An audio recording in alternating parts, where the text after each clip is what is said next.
It's very important that people take control of their mind and their body in a way that allows themselves to calm down, to reduce the so-called stress response. You're too activated, you're too alert, you're too agitated, and you want to be less alert, less activated, and less agitated. When we're too activated and we want to calm down, and we're trying to say, okay, calm down, don't say the thing that you shouldn't say, don't do the thing you shouldn't do. And then there's the other kind of limbic friction, which is the world is happening really fast and we feel buried, we're overwhelmed, and we need to get more activated. We need more energy. We need more energy. We need to be able to lean into life and we're feeling overwhelmed. So the first thing for anyone trying to navigate stress, and then we'll talk about trauma, is to understand in what kind of stress they're dealing with. Are you exhausted and having a hard time getting your energy up? Or is your energy too high and you're having a hard time getting your energy down? Because the solutions to those are often quite different. Trying to control the mind with the mind is like trying to grab fog. It's vapors, you're never gonna grab it. The nervous system includes the brain, but also all the connections to the body and back again. And so when you can't control your mind, you want to do something purely mechanical. All trauma, anxiety, fears, they all map back to stress in some way. Now, you can have stress without trauma. You can have anxiety without trauma, but you can't really have trauma without stress and anxiety. Even though there aren't really strict definitions of the boundaries between trauma and stress and fear, I think it's fair to say that trauma is a fear and or stress response that's happening at the wrong times. Right? It's sort of carrying over from an experience that's making life uncomfortable or in some cases exceedingly challenging. On the other side of things, when you're feeling overwhelmed and fatigued, there are two ways to approach that. First is the kind of foundation of fatigue, which is almost always poor sleep and scheduling of sleep. This is something that doesn't get discussed a lot, and I don't think I've discussed this on any podcast previously. But getting better at sleeping is a whole set of practices.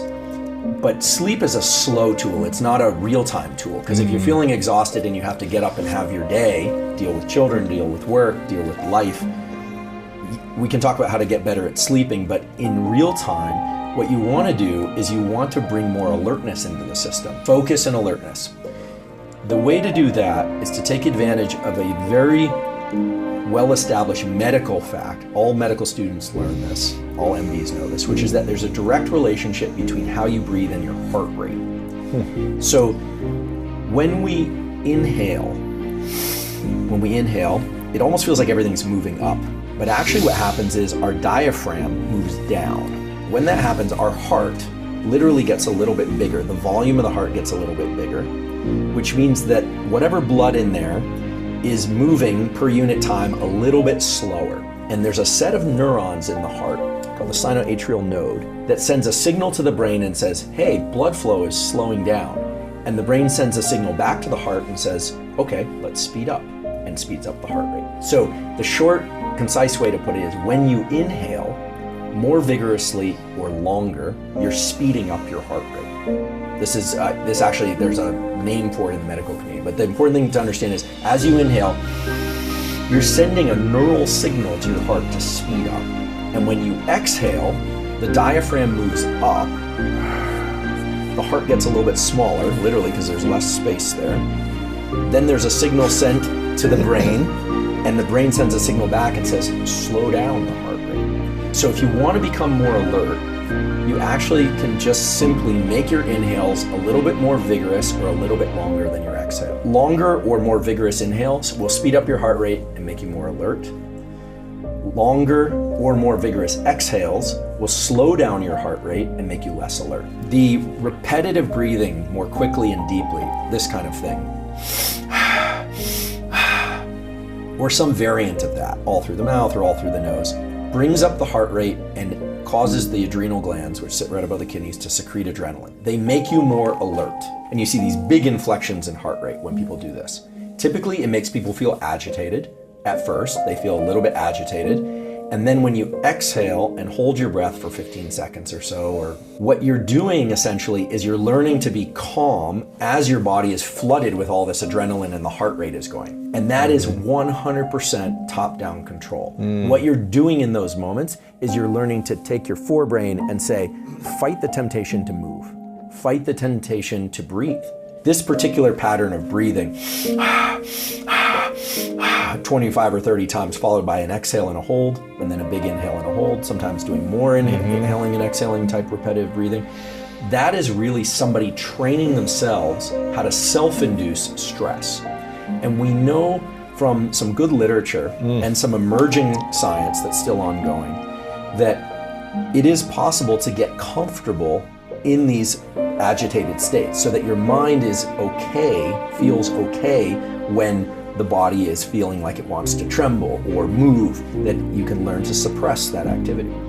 The ice bath is another good example of this. Some people go straight to the ice bath because cold water will almost always induce a low level of stress in people. You have to kind of fight it. Even if you learn to love it, you still have to every time jumping in there, okay, I got to control the mind essentially to calm. Right. Exactly. So the body is saying, this is really cold.